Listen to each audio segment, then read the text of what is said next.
കാടും മലകളും അതുപോലെ ഭവാനിപ്പുഴയും ഒക്കെ കൊണ്ട് വളരെ മനോഹരമാണ് അട്ടപ്പാടി. പക്ഷേ 50കളിൽ നമ്മുടെ ക്രൈസ്തവർ ഇവിടേക്ക് കുടിയേറുമ്പോൾ ഇതിനൊരു ഭീകരാന്തരീക്ഷമുണ്ട്. പക്ഷേ ആ ഭീകരാന്തരീക്ഷത്തിലും തങ്ങളുടെ ക്രൈസ്തവ വിശ്വാസം പൂർവികരിൽ നിന്ന് കിട്ടിയത് കളയാതെ ഇവിടെ കാത്തു സൂക്ഷിക്കാൻ ഒരു കൂട്ടം മനുഷ്യർ വളരെ ശക്തമായിട്ട് പരിശ്രമിച്ചു. അതിൻ്റെ ഭാഗമാണ് ആദ്യമായിട്ട് അട്ടപ്പാടിയിൽ സ്ഥാപിക്കപ്പെട്ട ജെല്ലിപ്പാറ ഇടവക. പിന്നീട് അങ്ങോട്ട് ധാരാളം ദേവാലയങ്ങൾ ഇവിടെ കുഞ്ഞു ക്രൈസ്തവരെല്ലാവരും ഒന്നിച്ചു ചേർന്ന എല്ലാ സ്ഥലങ്ങളിലും ധാരാളം ദേവാലയങ്ങൾ രൂപീകരിക്കപ്പെട്ടു. ക്രൈസ്തവ വിശ്വാസ പരിശീലനങ്ങൾ നൽകപ്പെട്ടു. അങ്ങനെ ഇന്നും നിലനിൽക്കുന്ന ക്രൈസ്തവ സമൂഹം ഇവിടെ ഉണ്ടായി.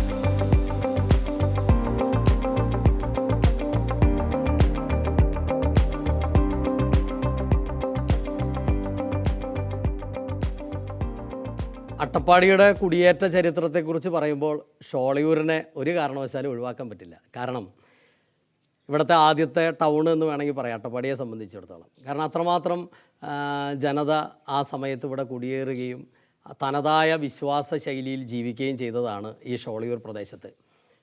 ഇവിടുത്തെ വരടിമല ശിരുവാണി എസ്റ്റേറ്റുകളിലേക്ക് ജോലിക്ക് വന്നിരുന്ന ചാലക്കുടി പ്രദേശത്തു നിന്നും അതുപോലെ കൊരട്ടി ഭാഗത്തു നിന്നുമൊക്കെ ജോലിക്ക് വന്നിരുന്ന ആൾക്കാരാണ് ഇവിടുത്തെ ആദ്യത്തെ ക്രൈസ്തവരെന്ന് പറയുന്നത്. 1955 തന്നെ അവർക്ക് വേണ്ടുന്ന ഒരു ദേവാലയത്തെക്കുറിച്ച് ചിന്തിച്ചിരുന്നു. പിന്നീട് അങ്ങോട്ട് 60കളിലാണ് അവർക്കൊരു ദേവാലയം പണിയാൻ സാധിച്ചത് എന്നുള്ളത് ഒരു പ്രത്യേകമായ കാര്യമാണ്. അവരുടെ അന്നത്തെ സാമ്പത്തിക സ്ഥിതിയൊക്കെ അനുസരിച്ച് അവരൊരു കുഞ്ഞ് ദേവാലയവും ഒരു കുഞ്ഞ് കപ്പേളയും ഒക്കെ അവർ സ്ഥാപിച്ചു. അങ്ങനെ അന്തോണീസ് പുണ്യാളനെ പ്രതിഷ്ഠിച്ചുകൊണ്ട് അന്തോണീസ് പുണ്യാളൻ്റെ മാധ്യസ്ഥത്തോടു കൂടെയാണ് ഇവിടെ വിശ്വാസ ജീവിതം ഇവിടുത്തെ ജനത ആരംഭിക്കുന്നത്. അതിന്നും അത് വളരെ ശക്തമായിട്ട് തന്നെ തുടരുന്നു എന്നുള്ളതാണ് ഏറ്റവും സന്തോഷകരമായ കാര്യം. 2-3 തലമുറകൾ പിന്നിടുമ്പോഴും ഇവിടുത്തെ ക്രൈസ്തവ വിശ്വാസത്തെ നിലനിർത്താൻ അന്തോണീസ് പുണ്യാളൻ്റെ ചൈതന്യത്തോടു കൂടെ ചേർന്ന് അവരൊരു വിശ്വാസ സ്ഥിരത ഇവിടെ ഉണ്ടായി. ഈ ജനതയ്ക്ക് ആ ഒരു വിശ്വാസ സ്ഥിരത ഇവിടെ ഉണ്ടായി എന്നുള്ളത് സന്തോഷകരമായ കാര്യമാണ്.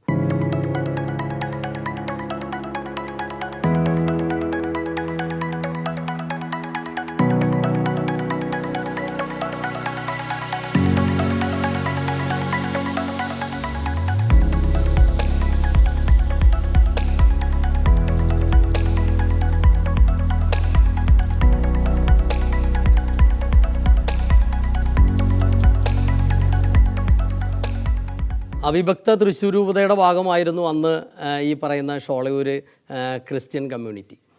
അന്ന് തൃശ്ശൂർ അതിരൂപതയിൽ നിന്ന് വന്ന വൈദികരാണ് ഇവിടെ ദേവാലയം സ്ഥാപിക്കുന്നതിന് മുൻകൈ എടുക്കുകയും ഇവിടെ വന്ന് കപ്പേള വെഞ്ചരിക്കുകയും ഒക്കെ ചെയ്തത്. അതിനുശേഷം മിഷണറിമാരായിട്ട് CST വൈദികർ വന്ന് സേവനം അനുഷ്ഠിച്ചിട്ടുണ്ട്. പാലക്കാട് രൂപതയിലെ വൈദികർ അതിനുശേഷം ജനത്തെ ക്രൈസ്തവ കാര്യങ്ങൾ കാറ്റഗിസമൊക്കെ പഠിപ്പിക്കുകയും അതുപോലെ ക്രൈസ്തവ വിശ്വാസം നിലനിർത്തുന്നുള്ള പരിശീലനങ്ങൾ നൽകുകയൊക്കെ ചെയ്തു. ഇപ്പോഴും അത് തുടർന്നുകൊണ്ടിരിക്കുന്നു. ഇവിടുത്തെ ജനത ഇന്നും ആ വിശ്വാസത്തിൽ നിലനിൽക്കുന്നതിന് ഈ പാലക്കാട് രൂപതയുടെയും അതിനു മുമ്പുള്ള ചരിത്രവും ഒക്കെ അവരെ ഒത്തിരിയധികം സഹായിച്ചിട്ടുണ്ട്. ഇവിടെ ഇന്നുള്ള പുതിയ തലമുറ പഠനങ്ങൾക്കും മറ്റ് കാര്യങ്ങൾക്കൊക്കെ ആയിട്ട് താഴേക്ക് പോകുന്നുണ്ട്. അവരുടെ വിദ്യാഭ്യാസ കാര്യങ്ങളിലൊക്കെ ഇപ്പോഴും നമുക്ക് ഉപരിപഠനങ്ങൾക്കുള്ള സാധ്യതകളൊക്കെ കുറവായതുകൊണ്ട് തന്നെ അവർ താഴെ പോയിട്ടാണ് വിദ്യാഭ്യാസമൊക്കെ സ്വീകരിക്കുന്നത്. ഈ മലമുകളിൽ അതിനുള്ള സാധ്യതകൾ ഇപ്പോഴും ഉണ്ടായിട്ടില്ല.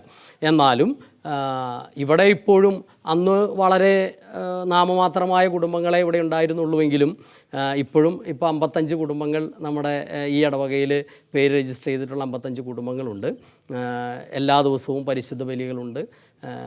ആ വിശ്വാസ കുടുംബങ്ങൾ ഇന്നും ഇവിടെ നിലനിൽക്കുന്നുണ്ട്. ആരും തന്നെ ഇവിടെ നിന്ന് അങ്ങോട്ട് പോയിട്ടില്ല. എല്ലാവരും ഇവിടെ തന്നെ നിലനിൽക്കുന്നു എന്നുള്ളത് സന്തോഷകരമായ ഒരു കാര്യമാണ്.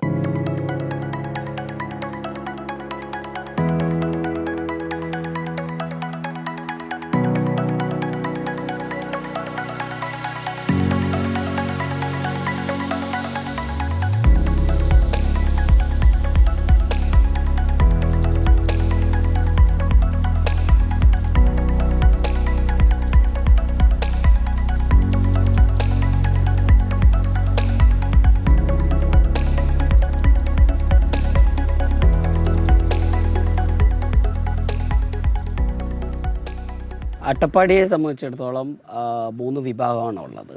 അതിൽ ഇരുള, മുടുക, കുറുമ്പ. ഈ 3 വിഭാഗത്തിലും ലാംഗ്വേജ് ഭയങ്കര ഡിഫറെൻ്റ് ഉണ്ടാകും. ഭയങ്കര ഡിഫറെൻ്റ് മീൻസ് ഇത് എല്ലാവർക്കും സിമിലാരിറ്റി ഉള്ള ലാംഗ്വേജാണ്. വേർഡ്സുകൾ മാറും. ഇവിടുത്തെ ഒരു കൾച്ചർ എന്ന് പറയുമ്പോൾ, അട്ടപ്പാടിയുടെ ഒരു ട്രൈബ് കൾച്ചർ എന്ന് പറയുമ്പോൾ മൾട്ടി ലിംഗ്വിസ്റ്റിക് കൾച്ചറാണ്.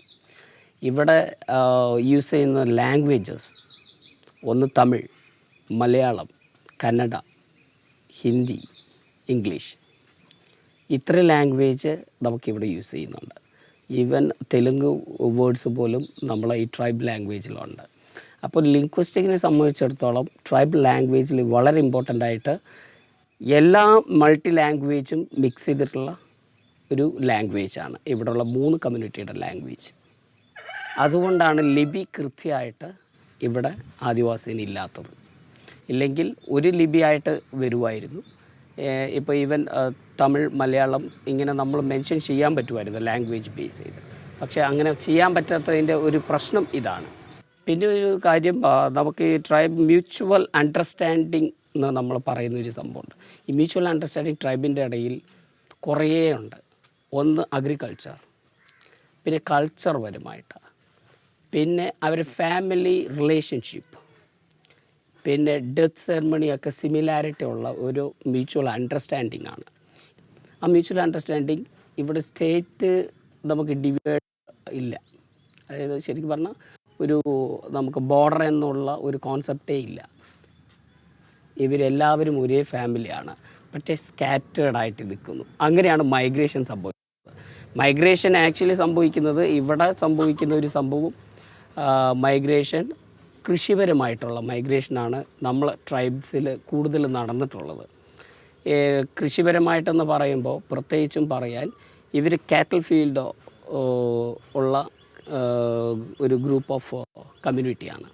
അപ്പോൾ ഇവർ മലയിൽ ചെടിയെല്ലാം വെട്ടിയിട്ട് അവിടെ തന്നെ കൃഷി ചെയ്യും, അവിടെ തന്നെ കത്തിക്കുകയും ചെയ്യും. അപ്പോൾ അങ്ങനത്തെ ഒരു കൃഷി രീതിയായിരുന്നു അവർ ചെയ്തു വന്നിരുന്നത്.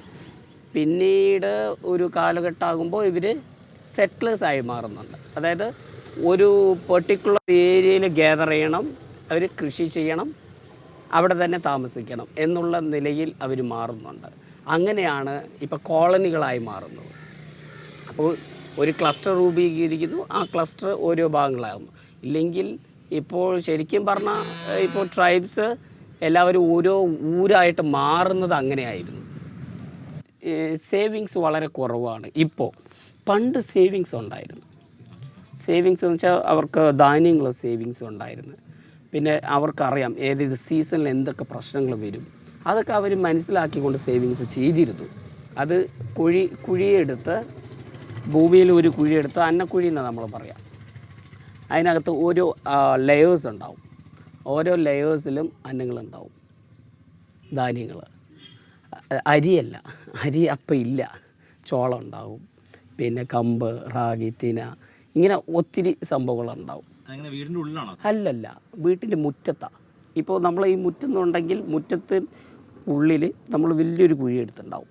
അതിൽ ഓരോ ലെയേഴ്സ് ഉണ്ടാവും. ഈവൻ നമ്മുടെ ഫ്രീസറൊക്കെ വെക്കാറില്ലേ ലെയേഴ്സ്, ലൈക്ക് അതുപോലെ ആ ലെയേഴ്സായിട്ട് അവർ വെച്ചിട്ടുണ്ടാവും. അതിലാണ് ധാന്യം ഉണ്ടാവുക.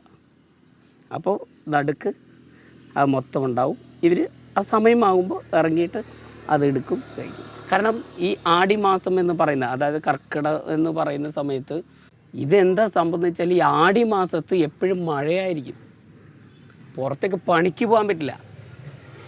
അതിനായിട്ട് ഇത് സേവിങ് ചെയ്താൽ ആ മാസം ഫുള്ള് ഈ ധാന്യം കൊണ്ടാണ് അവർ കഴിക്കുന്നത്. ഇപ്പം അട്ടപ്പാടിനെ കുറിച്ച് പാട്ടുകൾ ഉണ്ട്, ഒത്തിരി ഉണ്ട്. ഇപ്പോൾ നമ്മുടെ ഓരോ പ്രദേശമുണ്ട്, അങ്ങനെയൊക്കെ ഓരോ പ്രദേശങ്ങളെ കുറിച്ച് ലാലേ ലാലേ ലാലേ ലാലേ ലാലേ ലാലേ ലാലേ ലാലേ ലാലേ ലാലേ ലാലേ ലാലേ ലാലേ ലാലേ അതൊക്കെ മെല്ലെ കല്ലൂരുട്ടി തുടിയല്ലൂർ പാലാങ്കെട്ടി ആ ബലത്തിലെ പോറാ വണ്ടി നമ്മ വണ്ടി പവള വണ്ടി ലാലേ ലാലേ ലാലേ ലാലേ ലാലേ ലാലേ ലാലേ ദില്ലേലേലേലേലേലോ ദില്ലേലേലേലേലേലോ ഊരുക്കുമേ വരമാ മണിയകാരം പള്ളിക്കോട പസങ്ങളെല്ലാം 10 മണി നേരത്തിലെ ലാലേ ലാലേ ലാലേ ലാലേ ലാലേ ലാലേ ലാലേ. അല്ല, നമ്മുടെ അട്ടപ്പാടിയിൽ തന്നെ എടുത്തു കഴിഞ്ഞാൽ അകളിയിൽ നമുക്ക് ചോളമാണ് കൂടുതൽ കിട്ടുന്നത്. അപ്പോൾ ഞാൻ ആനക്കെട്ടിൽ നിന്ന് പോകുന്നു, എനിക്ക് ആനക്കെട്ടിൽ ചോളം കിട്ടാറില്ല, ഇവിടെ കിട്ടുന്നൊക്കെ റാഗിയാണ്. അപ്പോൾ ചോളം കിട്ടണമെങ്കിൽ ഞാൻ അകളി പോകണം. അപ്പോൾ ഇവിടെ നിന്ന് ഞാൻ പോകും, പോയിട്ട് അപ്പോൾ ഞാൻ പറയും അകളിക്ക് വന്തേലാമീ ചോളത്തെ വാങ്ങി തിങ്ക അങ്ങനെ. സോ അപ്പോൾ ഏതൊക്കെ എവിടെ കിട്ടും അങ്ങനെ മെൻഷൻ ചെയ്തു പോകും. അങ്ങനെയാണ് ആ സോങ്ങുകൾ. അപ്പോൾ സോ ഇങ്ങനെയുള്ള സോങ്ങുകൾ ഓരോ സംഭവം അതിൻ്റെ പ്രത്യേകതകൾ അതൊക്കെ വെച്ചിട്ടുള്ള ഓരോ സോങ്ങുകൾ നമുക്ക് ഉണ്ട്. അത് കൃത്യമായിട്ട് വേറെ രീതിയിൽ തന്നെ ഓരോന്നിനും ഓരോന്നുണ്ട്. മരുന്നുകളെ കുറിച്ചൊക്കെ ഉണ്ട്. അപ്പോൾ അങ്ങനെ ഡിഫറെൻറ്റ് കാറ്റഗറീസായിട്ട് നമുക്ക് പാട്ടുകൾ ഒത്തിരി ഉണ്ട്. ഇത് തന്നെ റിസർച്ച് ചെയ്യാനുണ്ട് ഒത്തിരി. കാലേ കാലേ കുമ്പ കാലേ കാലേ കുമ്പ മൂപ്പന് കുറുമൂന്ന് കുമ്പ കാലേ കാലേ കുമ്പ 30 കുമ്പ കാലേ കാലേ കുമ്പ കാലേ കാലേ കുമ്പ ഏ തണ്ണിക്കേരേ കെപ്പനാളോ കാലേ കാലേ കുമ്പ തണ്ണിനെ മടുത്തളോ കാലേ കാലേ കുമ്പ തണ്ണിനെ മടുത്തളോ കാലേ കാലേ കുമ്പ സന്ത് കേമ് വെത്തളോ കാലേ കാലേ കുമ്പ ഇടുപ്പ് കെ വെത്തളോ കാലേ കാലേ കുമ്പ സൊഗാല് കെ വെത്തളോ കാലേ കാലേ കുമ്പ തെലെ കേമ് വെത്തളോ കാലേ കാലേ കുമ്പ തെലെ കേമ് വെത്തളോ കാലേ കാലേ കുമ്പ കാലേ കാലേ കുമ്പ കാലേ കാലേ കുമ്പ കാലേ കാലേ കുമ്പ കാലേ കാലേ കുമ്പ. ഇവിടെ സ്വാതന്ത്ര്യത്തോടനുബന്ധിച്ച് ഇവിടെ കുടിയേറ്റം നടക്കുന്ന സമയത്ത് ഈ അട്ടപ്പാടി ശരിക്കും പറഞ്ഞാൽ അട്ടപ്പാടിയിലെ മിക്ക ഏരിയകളും മൊട്ടക്കുന്നുകളായിരുന്നു.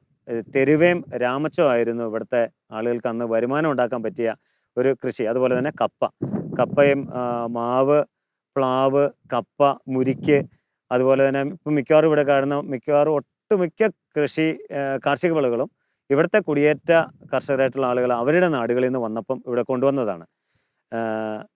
ഇപ്പോൾ നമ്മുടെ ഈ ചുറ്റുവട്ടം നമുക്ക് നോക്കുമ്പോൾ അറിയാം, തെങ്ങും കവുങ്ങും ഒക്കെ കാണുന്നുണ്ട്. ഇതൊന്നും ഈ അട്ടപ്പാടിയിൽ ഉണ്ടായിരുന്നതല്ല.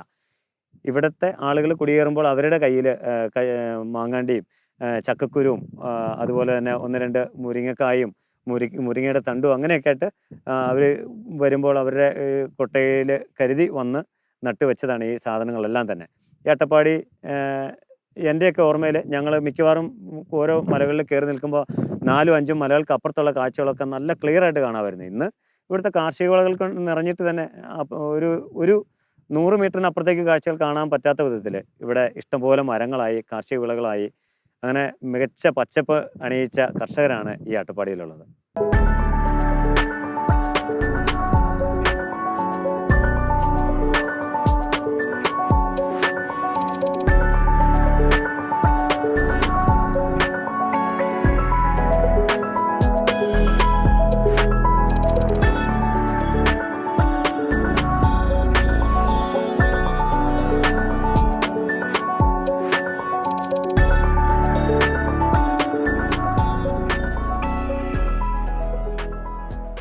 അട്ടപ്പാടി താലൂക്കിലെ നമ്മുടെ അഗളി പഞ്ചായത്തിൽ 13-ാം വാർഡിൽ പെട്ട കുറുക്കംകുണ്ടാണ് നമ്മുടെ ഇപ്പം നമ്മൾ നിൽക്കുന്ന ഈ സ്ഥലം.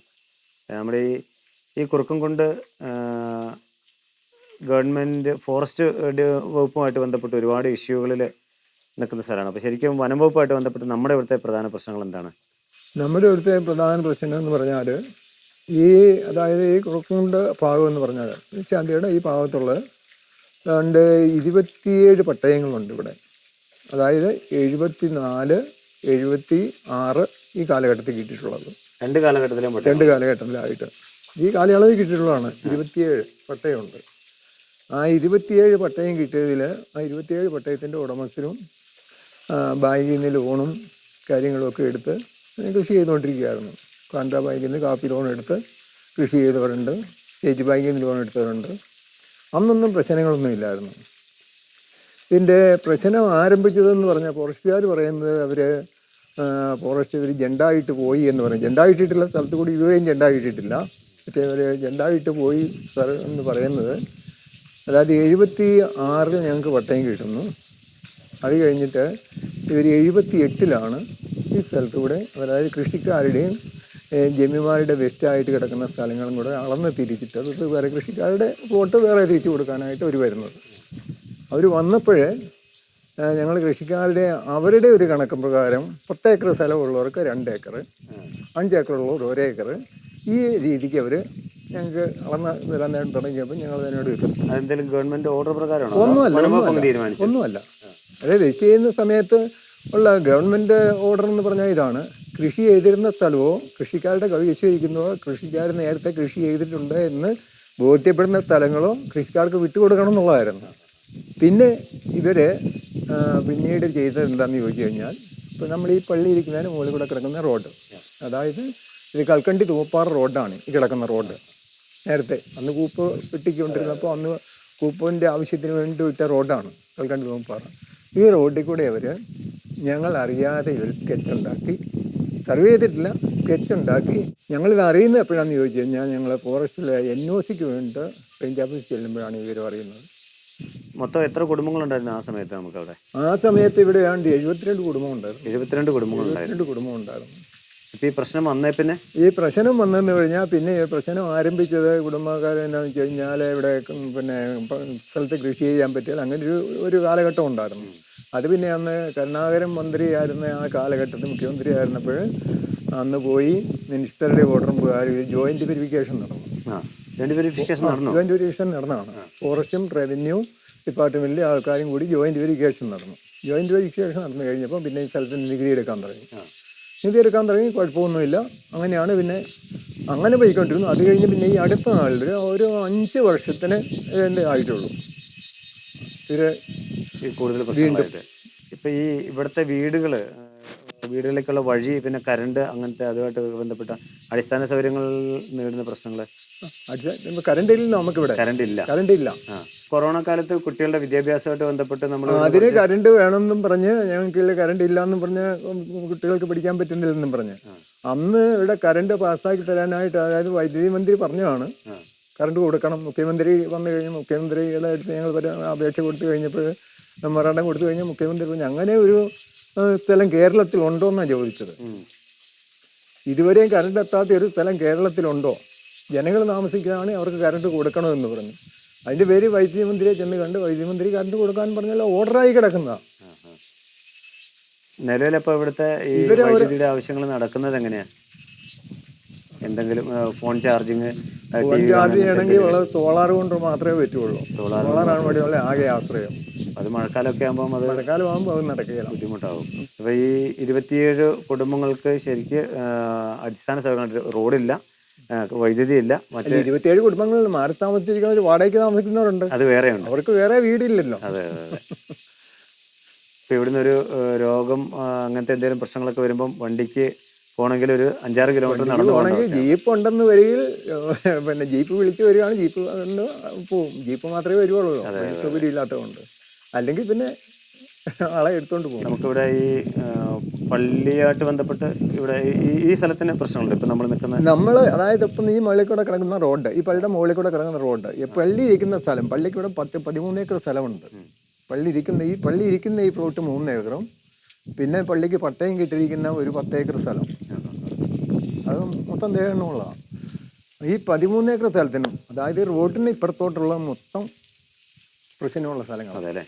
ഈ പഞ്ചായത്തിൻ്റെ പല സ്കീമുകളിൽ വീടുകളൊക്കെ കൊടുക്കാറുണ്ട്. ഏകദേശം ഒരു 8-10 കൊല്ലമല്ലേ അട്ടപ്പാടിയിൽ വീടുകളൊക്കെ പണിയാൻ തുടങ്ങിയിട്ടുള്ളൂ.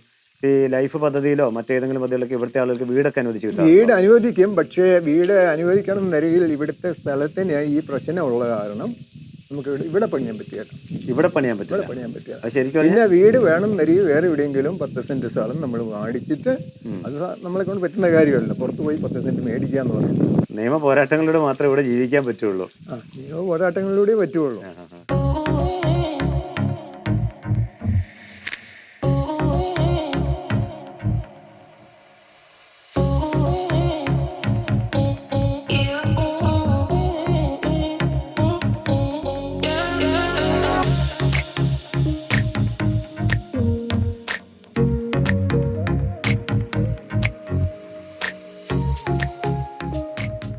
എങ്ങനെയുണ്ട് അമ്മച്ചിയുടെ ഈ അട്ടപ്പാടിയിലെ ഒരു ജീവിതം? എപ്പോഴാണ് ഈ അട്ടപ്പാടിയിലേക്ക് അമ്മച്ചി വന്നത്?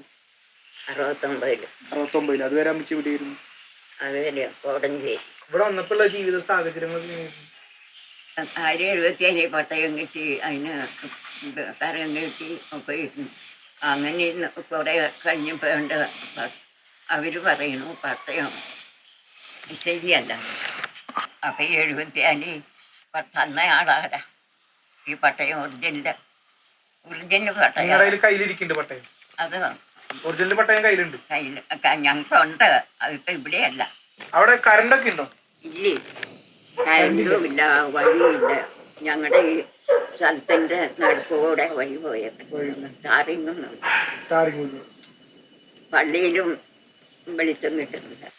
ഇപ്പോൾ അവിടെ മണ്ണെണ്ണ വിളക്ക് അങ്ങനത്തെ കാര്യങ്ങൾ തന്നെയാണോ? അല്ല, സോളാർ. അട്ടപ്പാടിയിലെ അടിസ്ഥാന പ്രശ്നങ്ങൾ ഇപ്പോൾ ഈ യാത്രാ ദുരിതം അട്ടപ്പാടിക്കാർ ഏറ്റവും അധികമായിട്ട് നേരിടുന്ന ഒരു പ്രശ്നമാണ്. കാരണം മണ്ണാർക്കാട് നിന്ന് ആനമൂളിയിൽ നിന്ന് കയറി വരുന്ന ഒരു ചുരം റോഡ് മാത്രമേ ഉള്ളൂ. ഇപ്പോൾ നിങ്ങൾ വരുന്ന വഴിക്ക് കണ്ട അതൊക്കെ ഇടിഞ്ഞു പോകുന്ന വലിയൊരു അവസ്ഥയിലാണ് നിൽക്കുന്നത്. അവിടെ കുറേ കെട്ടുകളൊക്കെ ഉണ്ടാക്കിയിട്ടുള്ള അതൊക്കെ ഇടിഞ്ഞു പോയിക്കൊണ്ടിരിക്കുകയാണ്. അപ്പോൾ ഒരു ബദൽ പാതയെപ്പറ്റി അട്ടപ്പാടിക്കാരിങ്ങനെ ആവശ്യം ഉന്നയിച്ചുകൊണ്ടിരിക്കുകയാണ്. അതുപോലെ അട്ടപ്പാടിയിൽ കോളേജുകളുടെ എണ്ണം കുറവാണ്. വിദ്യാഭ്യാസത്തിന് വേണ്ട സൗകര്യങ്ങൾ, അങ്ങനെ ഒരുപാട് അടിസ്ഥാന സൗകര്യങ്ങൾ ഇവിടുത്തെ മേഖലയിലെ ആളുകൾ നിരന്തരം ഇല്ലായ്മകൾ അനുഭവിച്ചുകൊണ്ടിരിക്കുകയാണ്. അപ്പോൾ അതിനൊക്കെ ഇവിടെ ഇനി വരുന്ന തലമുറയ്ക്ക് ഇവിടെ ജീവിക്കണമെങ്കിൽ ഇത്തരം സൗകര്യങ്ങളൊക്കെ ഇവിടെ ഒരുക്കിയേ തീരൂ. അട്ടപ്പാടിയിലെ അടിസ്ഥാന വികസനങ്ങൾ കാർഷിക മേഖലയിലെ വികസനങ്ങൾക്കാണെങ്കിലും അതുപോലെ തന്നെ ഇവിടുത്തെ അടിസ്ഥാന പശ്ചാത്തല വികസനത്തിനൊക്കെ ആണെങ്കിലും ഒരുപാട് ബുദ്ധിമുട്ടുകൾ, മറ്റ് സ്ഥലങ്ങളിൽ നിന്ന് പോയിട്ട് കല്ലും മണ്ണും മറ്റ് സാധനങ്ങളൊക്കെ കൊണ്ടുവരേണ്ട അവസ്ഥയുള്ളതുകൊണ്ട് ഇവിടുത്തെ എല്ലാ മേഖലകളും വളരെ പ്രതിസന്ധിയിലാണ് കടന്നുപോയിക്കൊണ്ടിരിക്കുന്നത്. അപ്പോൾ ഈ പ്രതിസന്ധികൾക്കിടയിലും ഇവിടുത്തെ മണ്ണിൽ പൊന്നു വിളയിക്കുന്ന നല്ല മികച്ച കർഷകർ, ഈ കഴിഞ്ഞ വർഷങ്ങളിലൊക്കെ നല്ല പുതിയ ജീനോം വെറൈറ്റി കുരുമുളകിൻ്റെ ഐറ്റത്തിൽ സംരക്ഷിച്ചതിൻ്റെ വലിയ അവാർഡ് കിട്ടിയ 1-2 കർഷകരൊക്കെ അട്ടപ്പാടിയിൽ നിന്നുണ്ട്. മികച്ച തെങ്ങ് കർഷകർക്കുള്ള അവാർഡ് കിട്ടിയവരുണ്ട്. അങ്ങനെ എല്ലാ രീതിയിലും മികച്ച കർഷകരും കാർഷിക മുന്നേറ്റവും നടത്തിക്കൊണ്ടിരിക്കുന്ന ഒരു പ്രദേശമാണ് അട്ടപ്പാടി.